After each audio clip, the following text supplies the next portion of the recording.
아버지 하나님, 저희가 이 땅에 살아갈 때 참 갖가지 욕심과 욕망 속에서 길을 잃고 헤매이며 살아갑니다. 내가 이것을 얻으면 좋으리라, 만족하리라. 내가서 이것을 해보면 좋으리라. 그렇게 생각하지만 우리 욕망을 진실로 만족시켜 줄 수 있는 것이 이 땅에 없음을 저희는 깨닫지 못합니다. 그러나 영원한 사랑을 우리에게 주시고 그 사랑을 받을 수 있는 영원한 욕구를 그릇처럼 우리에게 창조하신 주님, 주님의 영원한 사랑 없이 우리가 어찌 이 땅에서 어떤 만족이라도 있을 수 있겠습니까? 주님, 우리가 이 땅에서 먹는 모든 것은 진정한 생수가 아니고 우리를 진정으로 만족시키지도 못하며 우리 목마름을 해결시키지도 못합니다. 하나님의 영원한 사랑이 우리의 모든 욕구와 목마름을 해결해 주실 수 있사온데, 그러나 불행한 것은 참으로 이 땅에 살아가는 동안에는 하나님의 그 사랑이 참 눈으로 보듯이, 얼굴과 얼굴을 맞대어 보듯이 참으로 강렬하게 또 실제적으로 잘 누리지 못한다는 것입니다. 우리가 예수님의 사랑을 누리기 시작했으나 사실은 아직 희미하며 마치 나무가 걸어다니는 것처럼 보일 뿐이요, 참으로 하나님의 사랑으로 완전히 만족되는 일이 이 땅에서는 누릴 수 없는 일이 되었고, 저희 가란 목마름이 간혹 채워지기는 하지만 늘 채워지는 것도 아니라 우리 속에 이 욕망과의 싸움이 참으로 치열하고 처절합니다. 주님, 바랄 것은 그러나 하나님 한 분뿐이요, 하나님의 영원한 사랑뿐이옵니다. 그렇지 않으면 우리는 여전히 우리 자신을 의지하고 우리 자신의 잘난 것, 우리 자신이 가진 많은 부귀, 우리 자신이 가진 명예, 이런 것을 위로로 삼고 또 그것을 자랑하며 헛된 삶을 살 뿐입니다. 주여, 우리 영혼에 주의 진정한 사랑을, 또 그 무한한 사랑을 더 충분하게 불어넣어 주시옵소서. 그래서 우리 목마름을 잠재우시기를 간절히 기도합니다. 주님, 우리에게 절제를 배우게 해주십시오. 우리의 욕망에 참 절제를 배우게 해주십시오. 주의 뜻이면 내가 이 일도 하고 주의 뜻이면 내가 저 일도 하겠다. 모든 욕구와 욕망과 계획이 항상 이러한 주의 뜻 안에만 있기를 구하게 하시고, 그래서 항상 주의 뜻을 먼저 구하게 하시고, 주의 뜻이면 내려놓기도 하고, 또 주의 뜻이면 얻기도 하고, 주의 뜻이면 이 일도 하고, 주의 뜻이면 저 일도 하리라. 우리 마음에서 욕망에서 노임받는 진정한 자유를 누리게 하여 주시옵소서. 참 오늘도 이 세상이 앞으로 어떻게 전개되어질 것이요, 또 어떻게 마감될 것인가 하는 것을 우리가 배울 것인데, 우리가 몸담고 있는 이 땅이 영원하지 않음을 진실로 배우게 해주시고, 시간도 영원하지 않을 뿐 아니라 우리 자신이 육신을 가지고 이 땅에 사는 시간도 매우 한정적이요 한계지어져 있음을 깨닫게 하시고, 이러한 삶을 사는 우리가 어떤 마음으로 살아가야 하는지 지혜를 얻게 하시옵소서. 참 종종 스스로 되묻게 됩니다. 내가 진정 부활을 믿는다고 하면, 내가 진정 하나님의 나라와 내세를 믿는다고 하면, 내가 진정 주의 은혜로 구원받은 자인 것을 믿는다고 하면 이렇게 살아갈 수 있을까? 내가 진정 믿는 자인가? 주님 스스로 질문하지 않을 수가 없습니다. 주여, 저에게 믿음을 더하여 주시옵소서. 이 세상에 좋은 것과 맛있는 것과 자랑할 만한 것, 눈으로 보는 것, 손으로 만지는 그 모든 것보다 주님의 나라를 더 확신할 수 있도록 역사해 주십시오. 우리가 경험하는 모든 것은 다 신기루 같을지라도 주님의 말씀은 참으로 견고한 것임을 믿게 하여 주시옵소서. 오후 시간에 예배드리며 말씀을 들어온 성도들에게 육신에도 힘 주시기를 원하고, 또 상쾌하게 되는 능력을 주시기를 원하고, 말씀을 듣는 능력을 주시기를 구하옵니다. 예수님의 이름으로 기도합나이다. 아멘. 네, 계시록 17장 6절에서 11절까지 말씀입니다. 계시록 17장 6절에서 11절.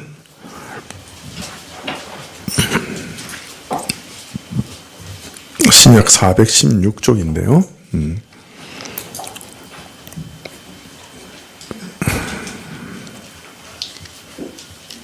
네, 계시록 17장 6절부터 11절까지 한 절씩 교독하시죠. 또 내가 보매 이 여자가 성도들의 피와 예수의 증인들의 피에 취한지라 내가 그 여자를 보고 기이 여기고 크게 기이 여기니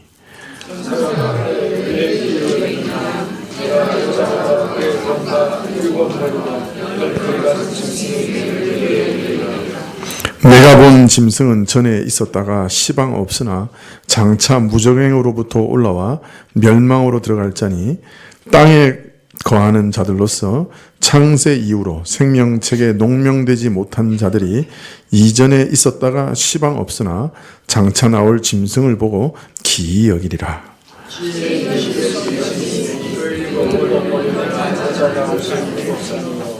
또 일곱 왕이라 다섯은 망하였고 하나는 있고 다른 이는 아직 이르지 아니하였으나 이르면 반드시 잠깐 동안 계속하리라.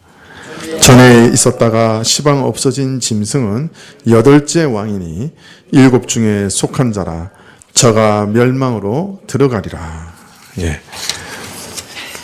네, 은혜구역. 찬양 준비되어 있습니까? 예. 찬양 하시겠습니다.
하나님 아버지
예, 감사합니다.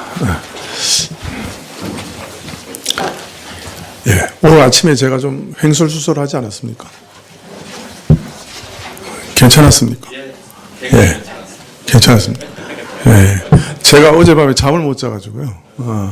기도 부탁을 드리겠습니다. 저희 옆집에 아주 예쁜 아가가 하나 있는데 여자예요. 어젯밤 12시부터 1시 반까지 너무 기뻐가지고 아주 깍깍 고함을 지르면서 뛰어다녔어요. 1시 반에 저와 제 아내가 동시에 일어나가지고 더 이상 참을 수가 없다. 그래서 냉장고로 가서 배고파서 우유와 빵을 먹고 다시 잠을 자려고 시도했는데 정말 아주 힘들었어요. 네. 그래서 오늘 설교를 하는데 제가 이게 지금 내가 제대로 하고 있나 이게 지금 뭐 논리가 끊어지는 거 아닌가 그런 것도 생각 못하고 설교를 했습니다. 우리 그 귀여운 아가씨를 위해서 잠을 주시도록 꼭 기도해 주시면 고맙겠습니다.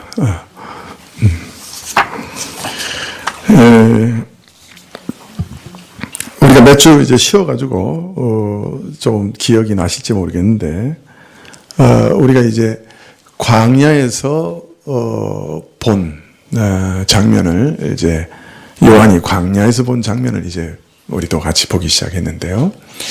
이 광야에서 본 장면의 이제 주된 타켓은 그 음녀라고 하는 타켓입니다.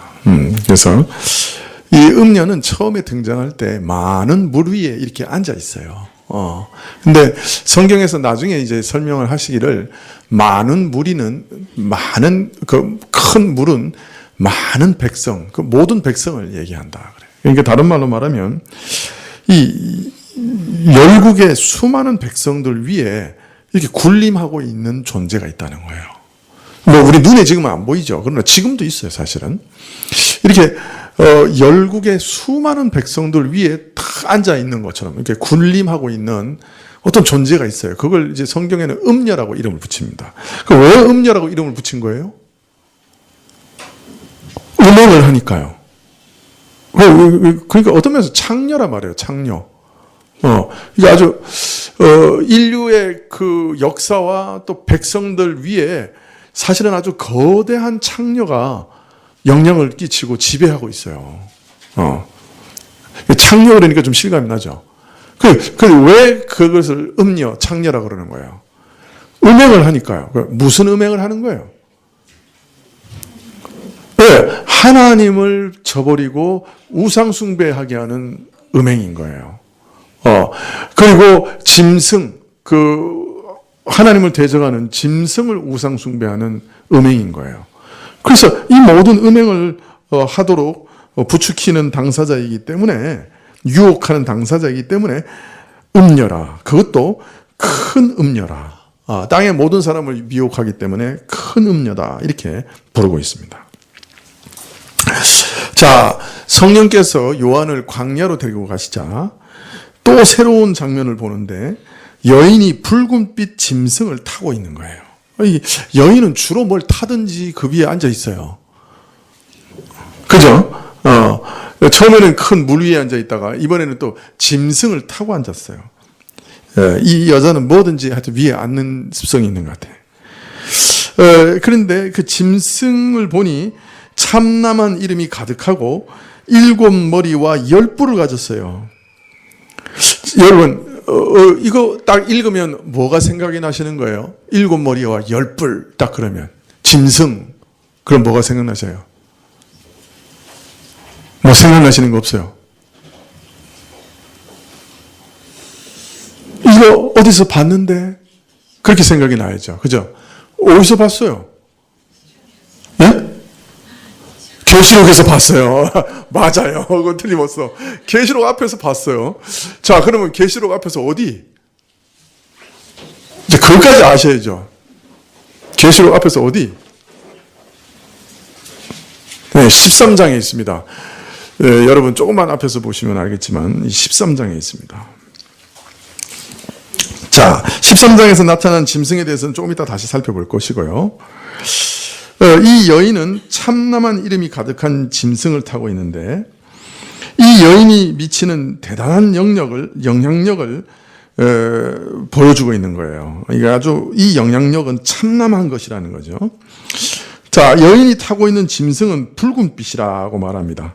여기서 붉은빛은 매우 매력적인 것이라고 말했습니다. 매력적인, 우리 영어로 charming이라고 그러나요? 뭐 charming red 뭐 이런 거 있어요? 그 영어로 뭐라 그러죠? 하여튼 매력적인 붉은색 뭐 이런 영어로 있어요? 영어 잘하시는 분. 그런 의미의 영어 단어. 그만하죠. 생각이 안 나는데. 하여튼 그런 뜻이에요. 그냥 붉은색이 아니고 매우 매력적인 붉은색이라는 뜻이에요. 반할 만한. 이제 그러니까 이 짐승이 가지고 있는 어떤 권력이라고 하는 것은 사람에게는 매우 반할 만한 것이에요. 반할 만한 것. 군대 가서요. 하사관들이 막 괴롭히고 막 때리고 그러니까요. 어느 순간에 내가 하사관에 지원해서 내가 하사가 될까? 이런 생각이 탁 드는 거예요. 그 권력자로 보이는 거예요. 우리는 지금 이렇게 보면 뭐 하사관 그러면 평생 소위도 못 달고 뭐 하사되라고 그러면 이게 다 이렇게 뭐 시답지 않게 생각할지도 몰라요. 근데 요새는 또 다 좋아한대. 그 장교들은 빨리 나가고 그러는데 하사관들은 오래 붙어 있대. 그래가지고 오히려 장교 3년 대위로 제대한 사람이 하사관으로 다시 들어가는 사람도 있어요. 요새는 옛날하고 달라졌지만 우리 때는 그 하사관 그러면 좀 그랬거든요. 그런데 군에서 맨날 그 사람 말 한마디에 그냥 영병장 굴러 이쪽으로 굴러 저쪽으로 굴러 뛰어가 뭐 밥 타와 막 구두 닦아줘 막 이러고 있으니까 마음속에서 야 이거 때려치고 내가 하사관으로 가면 어떨까 이런 생각이 탁 들더라고요. 권력은 매력적으로 보여요. 적절한 예인지는 모르지만 군에서 굴러본 사람들은 한번 다 그런 어떤 유혹을 느껴봤을지도 몰라요.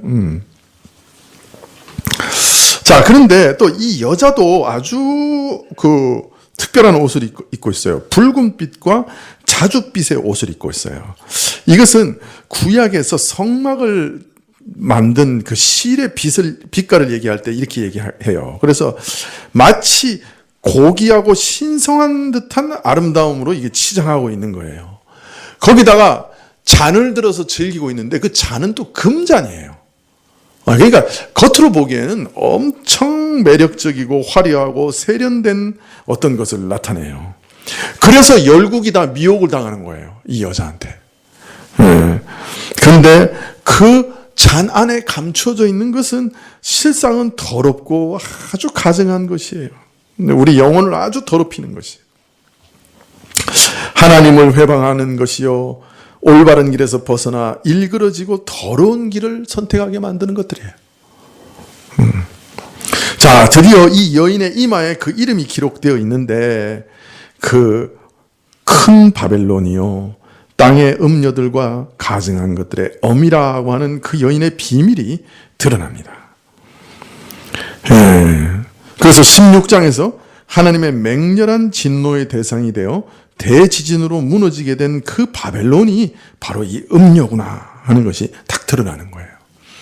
자, 그러니까 이 음녀는 바벨론의 어떤 그 음란한 유혹과 그런 성격을 나타내기 위해서 빌려온 말이죠. 그죠? 상징으로 세운 말인데, 상징으로 세운 것인데, 이 음녀라고 하는 것이 실제로는 바벨론이라는 거예요.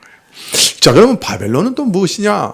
그것은 지난 시간에 이미 여러 번 말씀드렸는데, 하나의 어떤 이상이라, 그렇게 얘기했죠. 다른 말로 말하면, 인류가 가지고 있는 하나의 이상. 우리가 우리를 위해 우리 이름을 내고, 우리가 높아지고 우리가 스스로 하나님이 되자 하는 그런 아주 강한 이상, 그것을 나타낸다고 말씀드렸어요. 나중에 한번 좀 더 검토를 할 것입니다만은, 자, 오늘 말씀 17장 6절부터 보면 상당히 복잡해요. 이 오늘 조시면 이거 완전히 딴 얘기합니다, 이제. 그러니까 오늘은 졸면 안 돼. 오늘은 조시면, 여러분 허벅지를 여러분 손으로 꼬집으시기를 바랍니다. 왜냐하면 상당히 복잡하기 때문에 잘 따라오셔야 돼요. 자, 6절에 보시면 또 내가 보매 이 여자가 성도들의 피와 예수의 증인들의 피에 흠뻑 취한지라 내가 그 여자를 보고 기이 여기고 크게 기이 여긴지네요. 땅의 열국을 미혹한 자라고 해서 큰 음녀라고 해서 가증한 것들의 엄이라고 했는데 여기에서는 이 음녀가 성도들의 피와 예수의 증인들의 피에 취했다 그렇게 얘기합니다. 이 음녀는 그 아리따운 외모, 유혹적인 외모와 달리 상당히 잔인해요. 그래서 예수를 믿는 증인들은 짓밟고 죽이고 그 피에 취하는 그런 자입니다. 즉 예수 믿는 자들의 대적이죠. 예수 믿는 신자들을 죽이고 그 증인들을 잡아 죽임으로 복음 전파를 어찌하든지 막으려고 하는 대적 세력입니다. 자, 그런데 요한이 성도들의 피와 예수의 증인들의 피에 취한 이 음료를 보고 기이 여겼다 그렇게 얘기합니다. 왜 기이 여겼는가? 혹 음녀의 영향력과 매력과 사악함과 박해를 보고 놀랐다는 말일까요? 아니면 얼핏 보아 이 큰 음녀가 성도들을 죽이고 승리의 포도주잔을 먹는 것을 보며 놀랐다는 말일까요? 하나님이 그러한 일들을 허용하신 것을 보고 놀랐다는 말일까요? 자, 그런데 다음 문장을 보면 천사가 왜 기이 여기느냐? 그 여자와 그 탄 바 7머리와 10뿔 가진 짐승의 비밀에 대해서 쭉 얘기합니다. 이런 것을 참조하면 요한이 기이하게 여긴 가장 우선적인 이유는 자신이 지금 눈으로 보고 있는 상황의 의미를 깨닫지 못했기 때문에 이게 도대체 뭐냐? 이 짐승 위에 이 음녀가 앉아있는 이 상징이 도대체 뭘 의미하느냐 하는 것을 깨닫지 못했기 때문에 기이 여긴 것이 아닌가 그렇게 생각되어집니다. 자, 7절에 천사가 가로되 왜 기이 여기느냐? 내가 여자와 그 탄 바 7머리와 10뿔 가진 짐승의 비밀을 내게 이르리라. 먼저 음녀와 짐승의 비밀을 이른다고 말한 다음에 쭉 보면 짐승에 대해서 먼저 얘기를 해요. 짐승의 비밀에 대해서 쭉 얘기하고 그 다음에 이제 음녀의 멸망에 대해서 얘기합니다. 그래서 음녀와 짐승의 비밀이라고 했는데 먼저 짐승의 비밀을 가르쳐 줍니다. 그런데 여기서 비밀이라고 얘기합니다. 여러분, 이 비밀이라고 하는 건 뭐죠?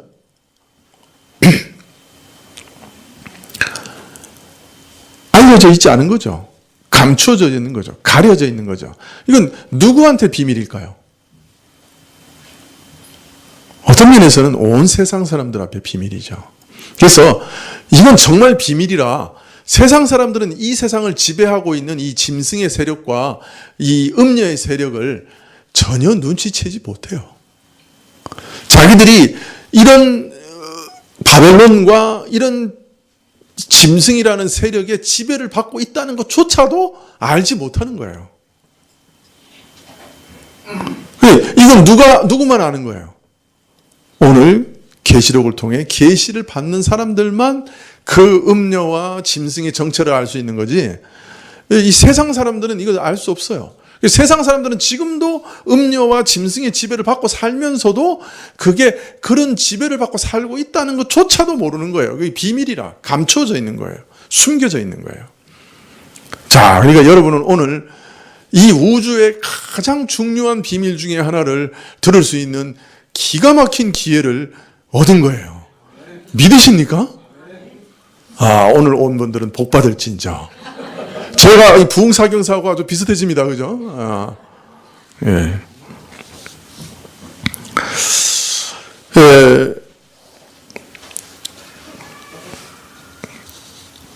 8절에 내가 본 짐승은 전에 있었다가 시방 없으나, 시방이 무슨 뜻이죠?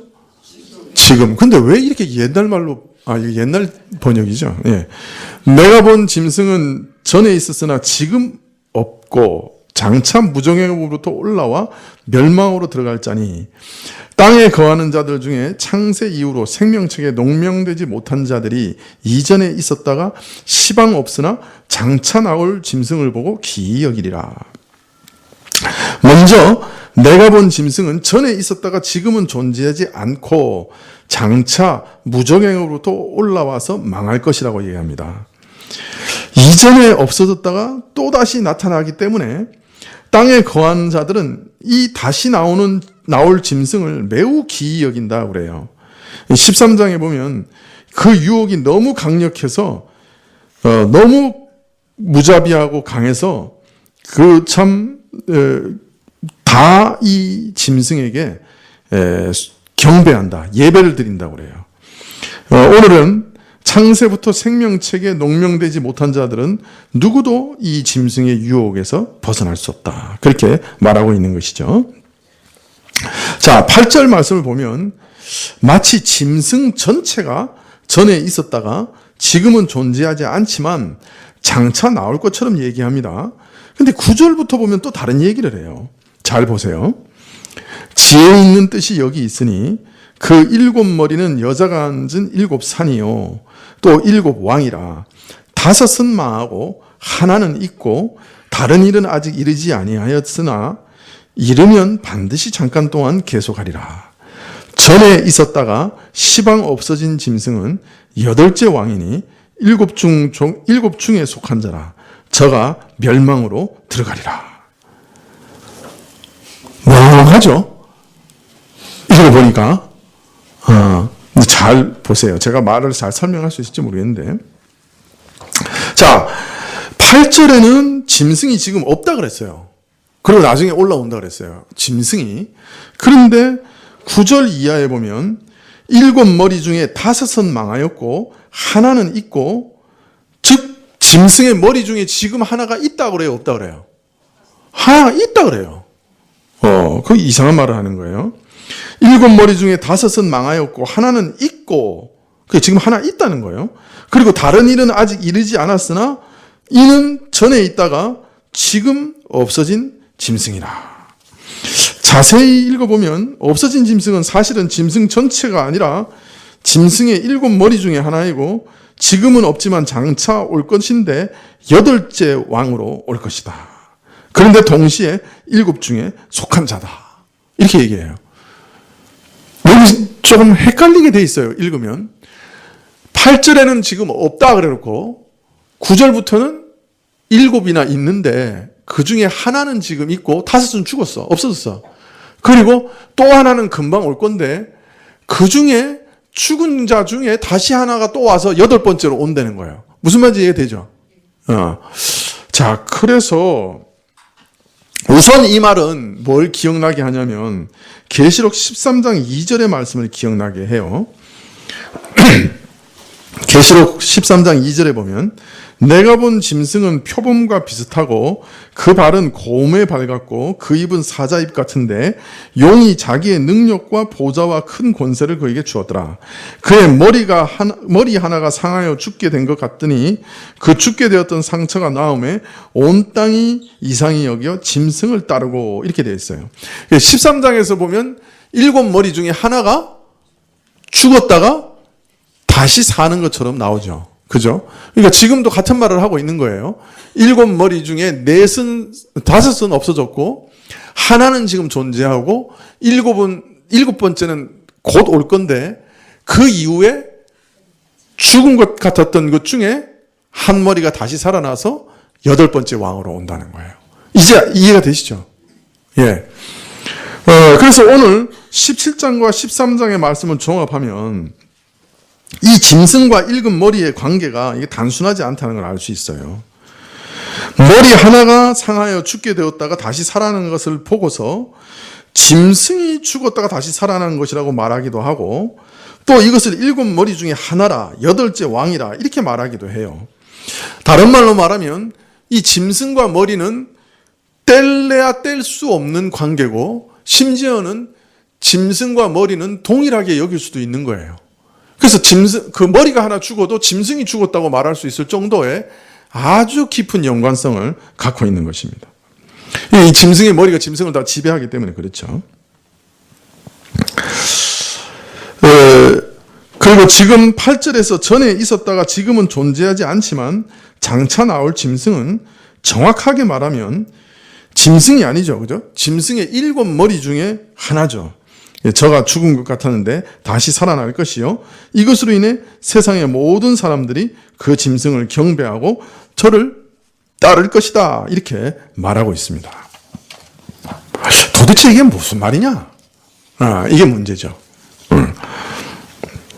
뭐 7은 죽었고 7 중에 뭐 5은 죽고 뭐 하나는 있고 또 하나는 올 건데 또 그 중에 죽었던 것이 또 다시 살아나서 또 8번째 왕으로 오고 이게 도대체 뭘 말하는 거냐 말이죠. 이게 이제 앞으로 있을 일이래요. 아니 이미 우리가 그 속에 있는지도 몰라요 사실은. 계시록 13장에 보면 이 짐승과 짐승의 머리 7머리 그리고 10뿔이 똑같이 등장하죠. 그래서 13장을 우리가 좀 다시 좀 생각해 봅시다. 생각해 보면 이 17장을 이해하는데 좀 쉽죠.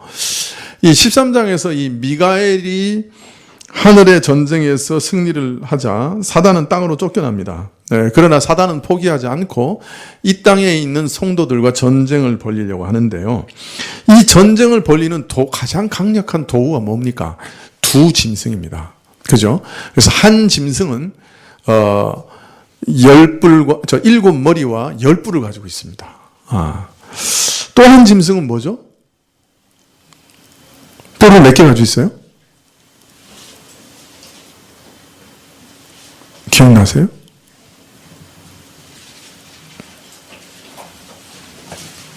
나도 기억이 안 나는데 뿔 하나였는가 둘이었나? 2개죠? 뿔 2개가 있죠. 네. 그리고 어린 양같이 얘기하죠. 그래서 첫째 짐승, 둘째 짐승은 그 적 그리스도 선지자 뭐 이런 뜻으로 얘기했죠. 첫 번째 짐승 10뿔과 7머리를 가지고 있는 이 첫 번째 짐승은 이 바다에서 올라온다 이렇게 얘기해요. 바다에서. 그런데 오늘 17장에서는 이 10뿔과 7머리와 10뿔을 가진 짐승이 어디서부터 올라온다 그래요? 이 짐승이 무저갱에서 올라온다 그러죠. 무저갱에서. 그런데 이 무저갱이라고 하는 말의 그 헬라어는 원래는 아부소스라고 해서 시면이라고 번역되는 단어예요. 깊은 바다. 깊은 바다.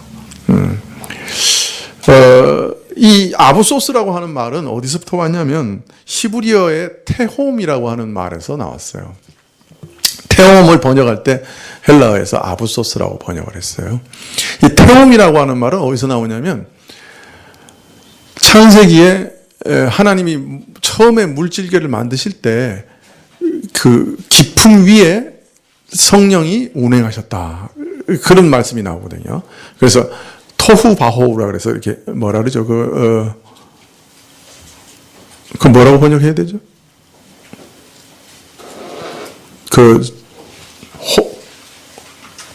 혼돈? 예? 큰일 났네요. 네? 혼돈하고? 공허하고 혼돈하다고 그랬죠. 공허하고, 기품이 있다. 근데 그 기품이 태움이거든요. 그래서 이제 이게 물질계가 이렇게 있는데 그 물질이 아주 혼돈스러워요. 그 뭔가 이게 질서가 하나도 없는 거예요.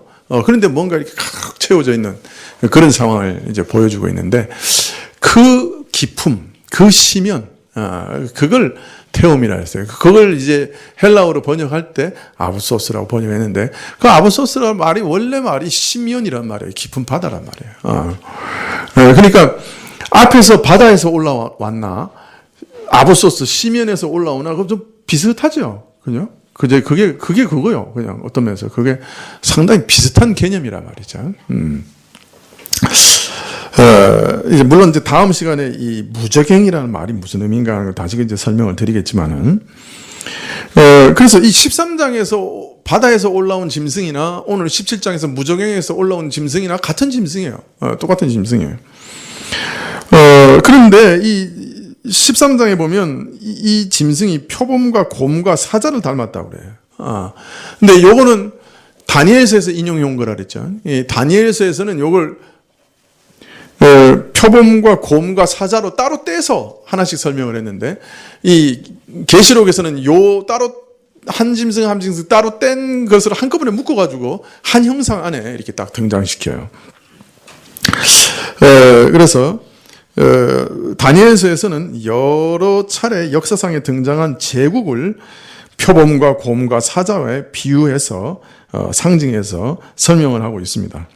이런 사실을 고려할 때 일곱 머리는 역사상 차례대로 등장해서 이 마귀적이고 짐승 마귀적인 이런 권력을 이끌어갈 주도적인 세력을 나타낸다 할 수 있겠습니다. 그래서 아마 어떤 제국과 같은 것을 뜻한다고 할 수 있을 겁니다. 이 짐승은 그러니까 역사상 계속 존재하는 어떤 제국을 나타내는데, 이 제국이 머리가 다 바뀔 때마다 그 나라와 성격은 바뀌는 거죠. 그래서 이게 예수님 오시기 전에 이미 아수르, 바벨론, 페르시아, 헬라, 로마 이런 식으로 제국이 쭉 변해 왔던 것처럼 이게 어떤 제국이 변해가는 것, 그리고 그것을 나타내는 것을 짐승이라고 말할 수 있고, 그 제국의 정치적인 세력, 또 그 안에서 제국을 움직이게 하는 모든 그 세력을 짐승이라고 말할 수 있는 것이죠. 자, 오늘 말씀을 보면 이 짐승의 일곱 머리에 대해서 좀 더 자세히 나옵니다. 9절 이하에 나오는데요. 지혜 있는 뜻이 여기 있으니 그 일곱 머리는 여자가 앉은 일곱 산이요 또 일곱 왕이라. 다섯은 망하고 하나는 있고 다른 이는 아직 이르지 아니하였으니 이르면 반드시 잠깐 동안 계속하리로다. 전에 있었다가 시방 없어진 짐승은 여덟째 왕이니 일곱 중에 속한 자라. 저가 멸망으로 들어가리라. 열국을 미혹하는 바벨론이 기반으로 하고 있는 이 짐승의 일곱 머리는 일곱 산이라 그래요. 이건 무슨 말일까요? 이 바벨론이 일곱 산을 딱 타고 앉아 있는 것처럼 얘기해요. 사실은 이 로마가 원래 일곱 언덕 위의 도시라는 별명을 가지고 있어요. 로마가 원래 일곱 언덕 위에 지어진 도시예요. 그래서 많은 사람들이 이 일곱 산이라고 할 때 이걸 딱 읽고 바로 어떻게 해석하냐면, 이거는 로마를 상징하는 거다. 이제 이렇게 상징해서. 그래서 바벨론은 바로 로마다. 로마 제국이다. 이렇게 이제 이해를 한 거예요. 근데 우리는 지금까지 그런 해석의 방법을 선택하지 않았어요. 우리는 모든 상징을 뭐로 해석했죠? 구약으로 해석했어요. 그래서 구약에서는 산을 뭐라고 이해하느냐? 이 구약에서는요, 땅에 우뚝 솟은 산과 같은 것을 어떤 절대적인 권력, 왕과 같은 어떤 권세, 이런 이미지로 많이 사용합니다. 구약에서 산의 이미지는 특별히 하나님을 대적하여 높아진 악한 세력들, 악한 왕들을 나타낼 때 이 이미지를 많이 차용해요. 그래서 이사야서 41장 15절에 보면, 내가 너희로 날카로운 새 타작 기계를 삼으리니 내가 산들을 쳐서 부스러기를 만들 것이요 작은 산들로 격하게 하리라. 이렇게 얘기해요. 하나님을 대적하는 모든 나라들을 쳐부술 걸 얘기하는 거죠. 왕들을. 또 예레미야서 51장 25절에 보면, 나 여호와가 말하노라. 온 세계를 멸한 멸망의 산아 보라. 나는 내 대적이라. 나의 손을 내 우에 펴서 너를 바위에서 굴리고 너로 불탄 산이 되게 하리라. 여기서 산은 바벨론을 얘기하죠. 바벨론 제국, 그 왕권을 얘기합니다. 스가랴서 4장 7절에는 큰 산아 내가 무엇이냐? 내가 수룹바벨 앞에서 평지가 되리라. 이것처럼 산이라는 이미지는 구약에서는 하나님을 대적하여 높아진 악한 세력들, 특별히 악한 왕들을 많이 나타냅니다. 그래서 이 일곱 머리는 일곱 산이라고 하나님을 대적하고 하나님의 백성을 미혹하고 죽이는 짐승이 가진 현저한 권세, 그 왕권을 상징적으로 보여주고 있다. 이렇게 이해할 수가 있습니다. 자, 그런데 7머리 중 5은 망하였고 하나는 지금 존재하며 다른 하나는 아직 이르지 아니하였다. 곧 있으면 등장할 것이고 등장하면 잠시 존재하며 그 권력을 휘두를 것이다. 이렇게 얘기했습니다. 다니엘의 경우는 바벨론, 페르시아, 헬라, 로마 제국의 등장을 예언하면서 금과 은과 동과 철로 만든 우상에 비유했습니다. 그래서 우상 신체의 각 부분으로 머리는 금머리는 바벨론, 또 그다음 은 가슴은 페르시아, 동 그 허리는 헬라, 철 다리는 로마 제국, 이렇게 설명을 했죠.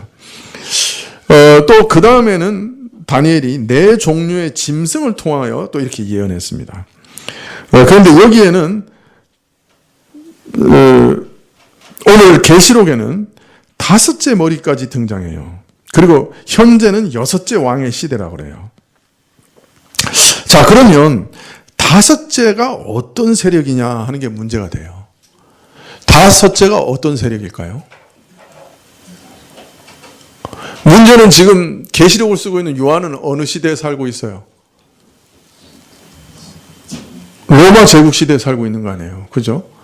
그러면 다니엘로 보면 4번째나, 그죠? 될 텐데, 5째도 없어지고, 지금은 6째 시대라고 얘기한단 말이에요. 이게 뭘 가리키는 걸까요? 사라진 5째는 뭘 의미하는 걸까요? 이걸 어떻게 해석해야 될까요? 그러니까 요한이 지금 서 있는 시점에서 이미 제국 5은 없어진 거예요. 그 6번째 제국이요. 그런데 다니엘은 4개의 제국만 예언했어. 시대적으로 일어날. 그리고 그게 로마야. 로마 제국이야. 4번째가. 그러면 다니엘의 그 상징을 그대로 가져왔으면 뭐라 그래야 돼? 4번째 제국이고, 그죠? 이렇게 얘기해야 돼요. 그런데 지금은 6번째 제국이라는 거야. 그러면 5번째 제국은 뭐고, 또, 로마 다음에 뭐가 있어야 되는 거 아니에요? 로마를 이렇게 잘게 잘라야 되나? 공화정 시대, 제국 시대, 뭐 이렇게 잘라야 되나? 그래서 어떤 주석학자들은 여기다가 애굽을 더해요. 또 아수르를 더하는 사람도 있어요. 근데 그렇게 해석하는 것으로는 만족스럽지 않죠. 이걸 어떻게 해석해야 될까요? 우리가 계시록을 해석해온 방식을 따르면 어떻게 해석해야 돼요? 계시록은 성령을 뭐라고 얘기하셨어요? 7 눈을 가진 7 눈에 비유했어요. 그죠? 그러니까 이 계시록은 사실은 7이라고 하는 숫자가 다 상징적인 숫자예요. 여기서 7 제국이 나타날 것이라고 해서 꼭 7 제국만 나타날 것이라는 뜻이 아니에요. 7이라고 하는 것은 완전하고 충만하고 충분한 숫자를 가르치고 있기 때문에 실제적으로 1, 2, 3, 4, 5, 6, 7을 나타내는 숫자가 아니에요. 어떤 면에서 세계 역사를 이끌어갈 제국들 전체를 상징적으로 나타내고 있는 것이에요. 그러므로 다니엘서에서 얘기하는 4제국의 숫자와 오늘 여기서 말하는 7머리와를 그 숫자적으로 통일시키려고 하면 안 돼요. 그 의미가 달라요. 다니엘서에서 4제국은 역사상에 실제로 등장했던 제국들의 숫자예요. 그런데 여기 계시록에서 얘기하는 7이라는 숫자는 역사 전체를 다 통틀어서 등장할 제국을 7이라고 하는 완전수로 상징적으로 나타내고 있는 것 뿐이에요. 그래서 다니엘서와 비교하면 안 되는 거예요. 다르다고요. 그래서 이것이 몇 번째 제국이니까 이게 몇 번째 제국은 뭐냐 이렇게 생각할 필요가 없는 거예요. 뭐 사실 다니엘서의 경우에도 마지막 철 우상의 철과 그 다리는 철과 진흙이 섞여서 여러 가지 사정이 복잡한 것을 암시하고는 있습니다만은, 그러나 계시록에서는 일일이 뭐 첫 번째 제국은 뭐고 두 번째 제국 이것에 대한 관심이 없는 거예요. 7이라는 숫자, 그것이 전체 제국을 보여주는 상징적인 숫자인 것이죠. 그래서 오늘 말씀에서 5은 망하였고 현재는 6째 왕이라고 하셨고 7째 왕은 아직 이르지 아니하였다. 잠깐 이르면 7째 왕이 잠깐 동안 계속될 것이다. 이런 얘기는 지금 뭘 우리에게 전달하려는 메시지예요. 지금 헬라, 로마, 그 다음 시대 무슨 제국, 그 다음에 그 제국 다음에 요걸 얘기하는 게 아니에요. 지금 6제국 하나밖에 안 남았다라고 얘기하는 거는 진짜 하나 제국밖에 안 남았다. 그런 의미라기보다는 뭘 의미하는 거겠어요? 이 시대가 매우 긴박하다. 그걸 나타내고 있는 거예요. 하나밖에 안 남은 시대다. 그거를 말하고 있는 거죠. 그러니까 우리가 여기서 자꾸 다니엘처럼 다니엘은 내 제국을 딱 뚜렷이 계시하셨으니까 여기도 그러면은 5개의 제국이 앞에 있었고 지금 6번째가 그러면 로마 제국이고 그러면 나머지 한 제국이 더 온 다음에 이제 7제국 중에 죽었던 거 다시 부활하는 8번 제국이 오면 예수님 끝장난다. 자, 그러니까 이게 무슨 제국이냐?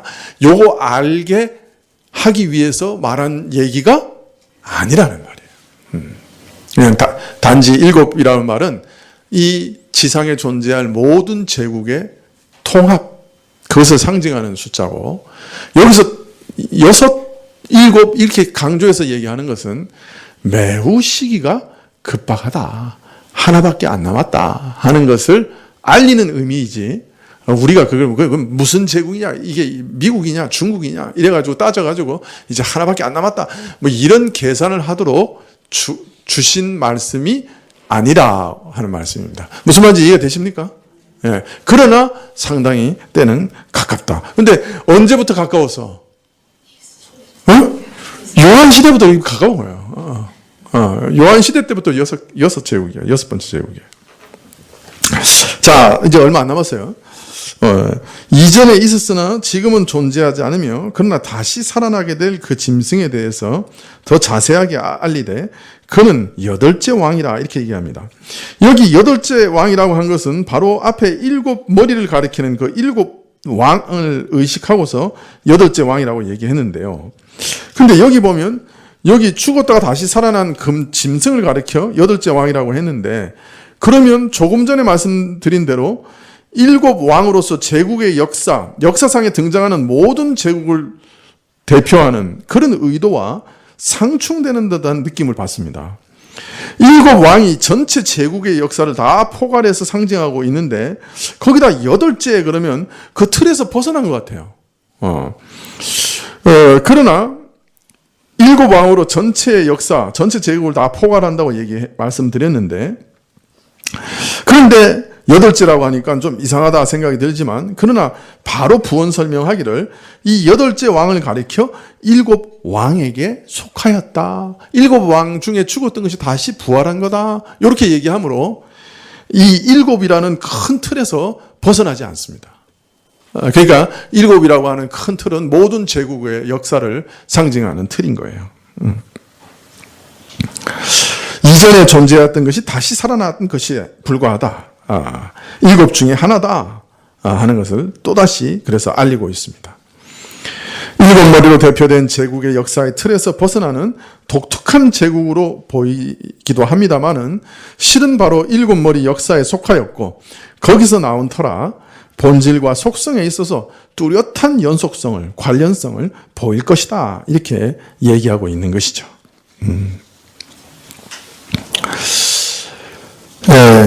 여기서 조금 더 나가면 논의가 또 이렇게 10불 이렇게 하면 좀 더 길어지니까 그건 이제 다음 시간에 말씀을 드리도록 하겠습니다.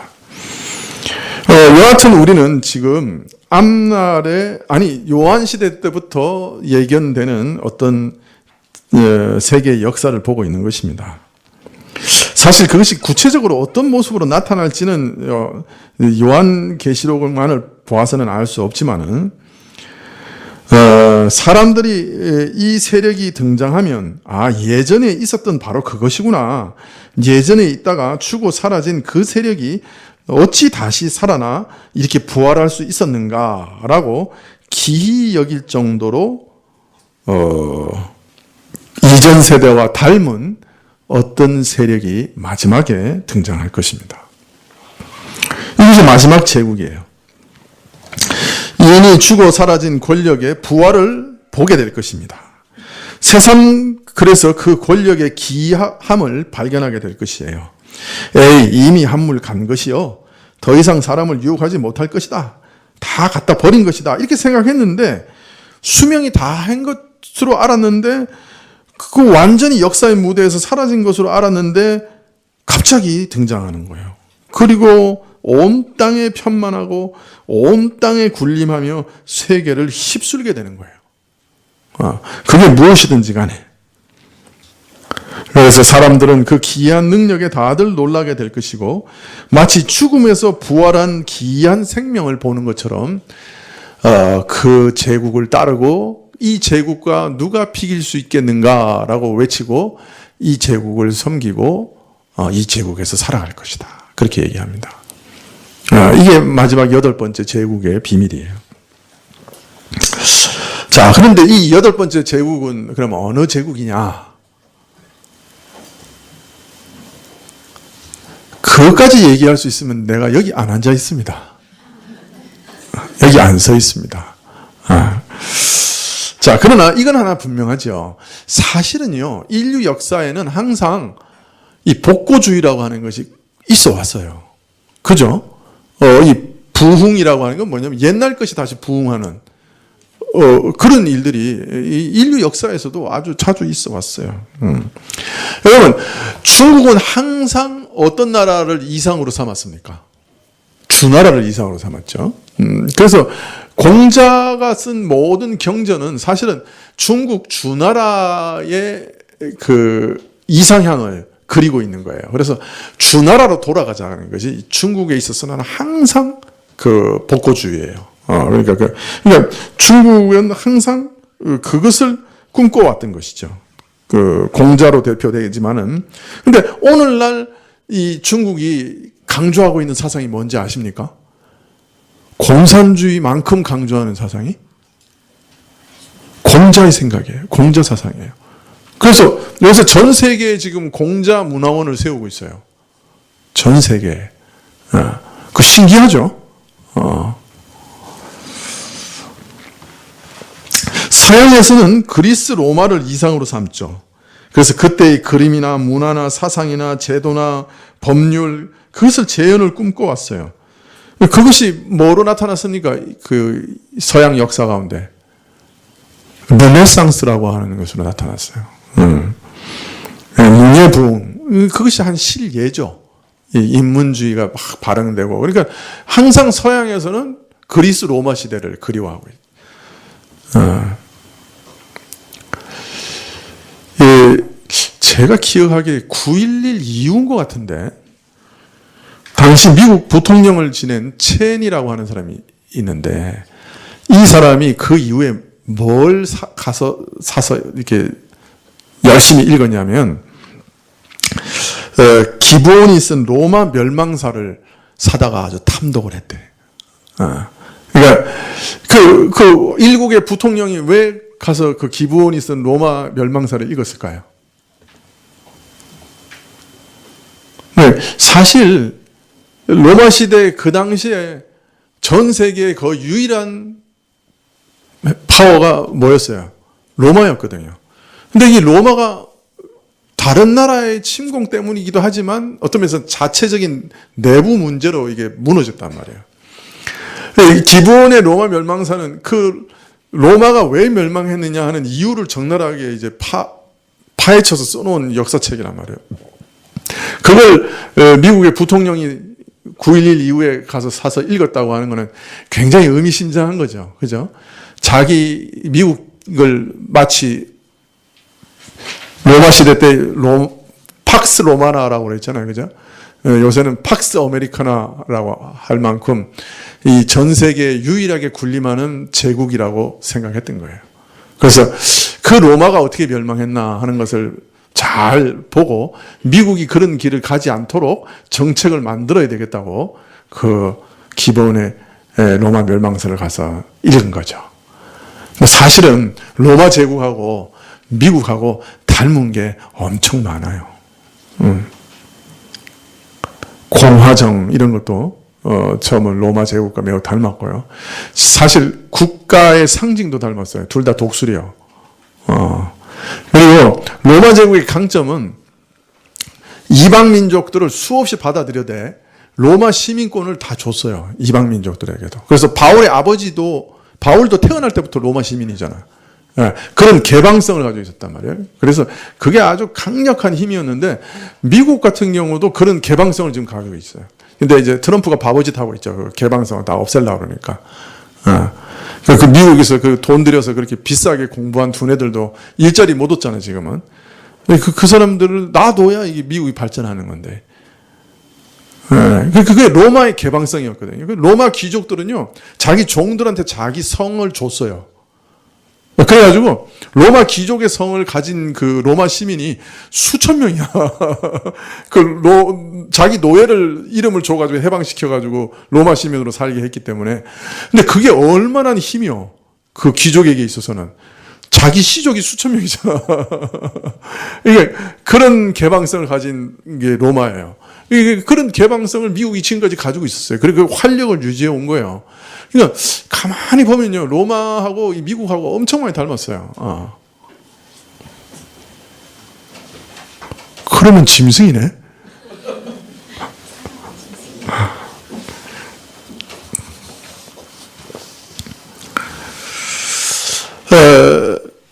이 공산주의가 다 사라진 것 같아요. 그죠? 소련이 멸망한 다음에. 근데 최근에 유럽에서는 네오막시즘이라고 해서 새로운 공산주의가 일어나고 있어요. 사실 우리나라의 위정자들 중에도 네오막시즘을 받아들인 사람이 꽤 있어요, 사실은. 겉으로 안 드러나서 그렇지.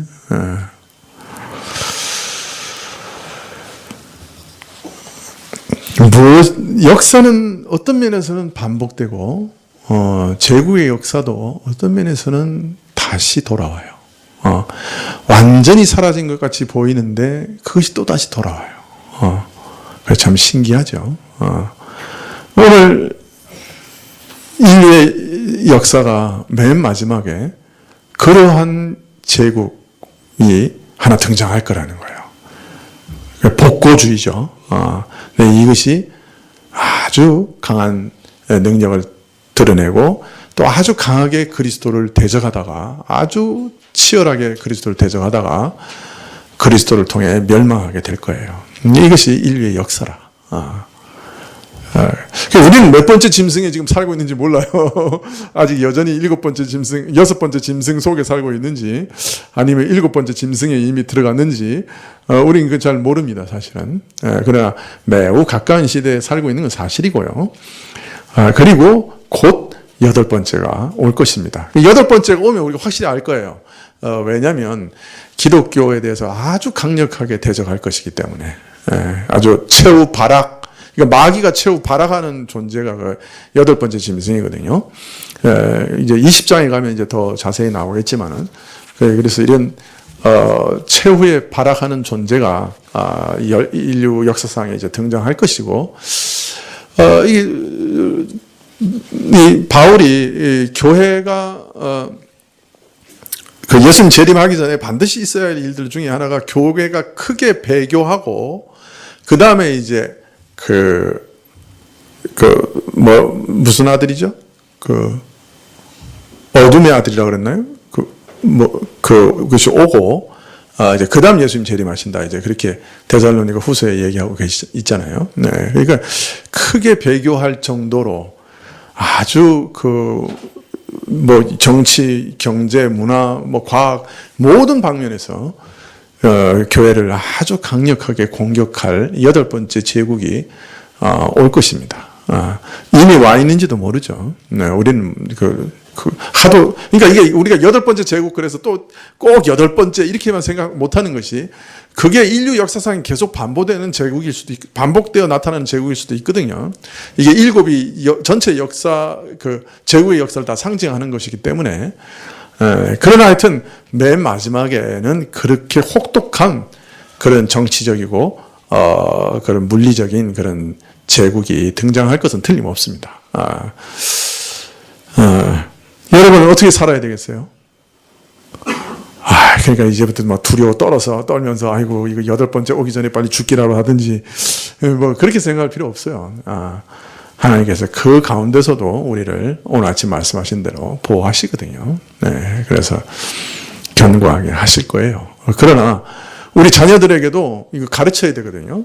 네, 앞으로 세대는 이런 세대가 올 거다. 그리고 우리가 마음속에서부터 항상 준비하고 있어야 된다 하는 것들을 우리 자녀들에게도 가르쳐야 돼요. 사실은 이건 틀림없이 일어날 역사적인 변화거든요.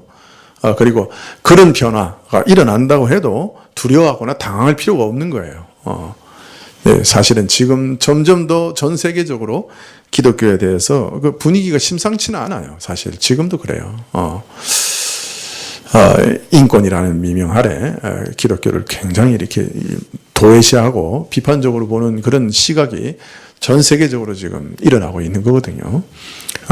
모르겠어요. 이런 것이 교황권의 다시 발호라든지 우리가 생각하지 못한 아주 전혀 엉뚱한 모습으로 드러날 수도 있어요. 그러나 어떻게든 반기독교적인 그런 일들이 일어날 수 있다. 아니 일어날 것이다 하는 것을 우리 자녀들에게도 가르치고 또 대대로 가르쳐야 되겠죠.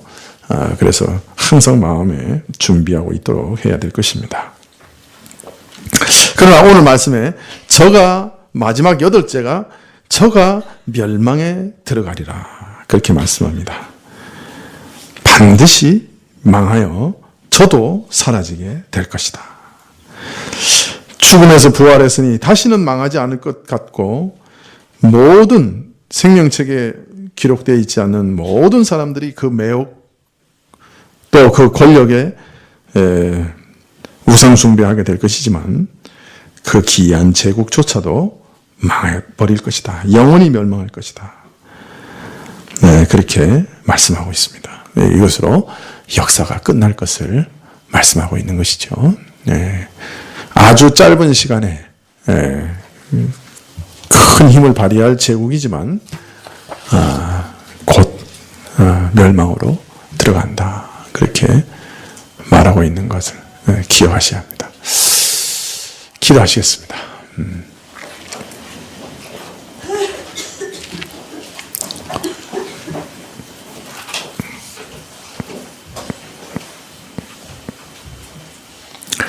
우리 신자들은 늘 깨어 있으라고 말씀하셨습니다.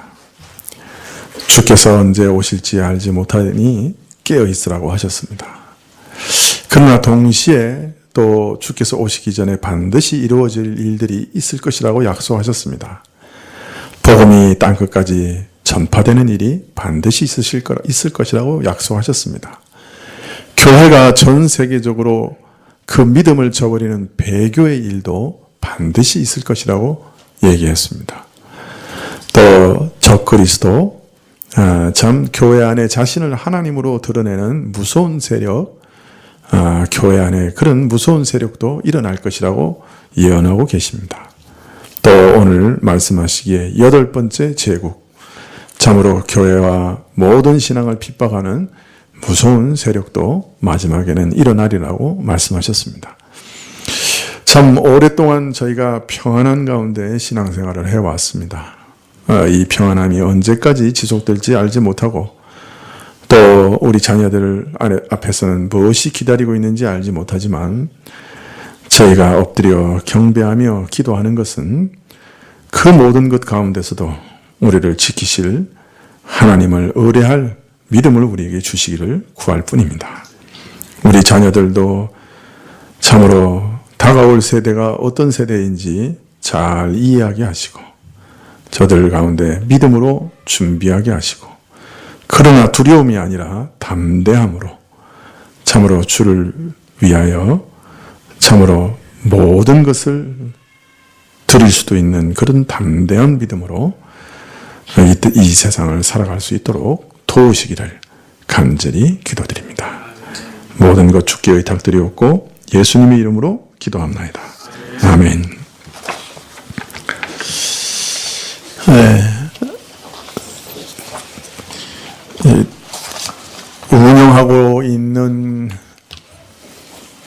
가게가 팔려야 되는 집도 있고, 살고 있는 집이 팔려야 되는 집도 있고, 팔아야 할 게 좀 있습니다. 우리 교회가, 우리 교우들이. 그래서 주님 가르치신 기도를 마친 다음에 팔리게 하소서라고 기도해 주시면 고맙겠습니다. 온성이가 미국에서 지금 캐나다에서 그 대학 들어가기 위해서 여러 가지 이제 시험도 보고 또 면접도 보고 하는데, 하나님께서 뜻 가운데 좋은 길로 인도해 주시도록 위해서 기도해 주십시오.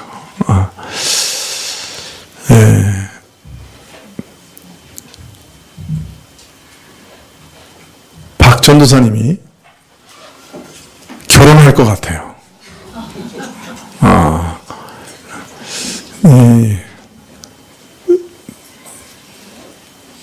잘 준비하고, 의견 조율도 잘하고, 싸움도 잘해서, 5월 22일 날 잘 결혼할 수 있도록,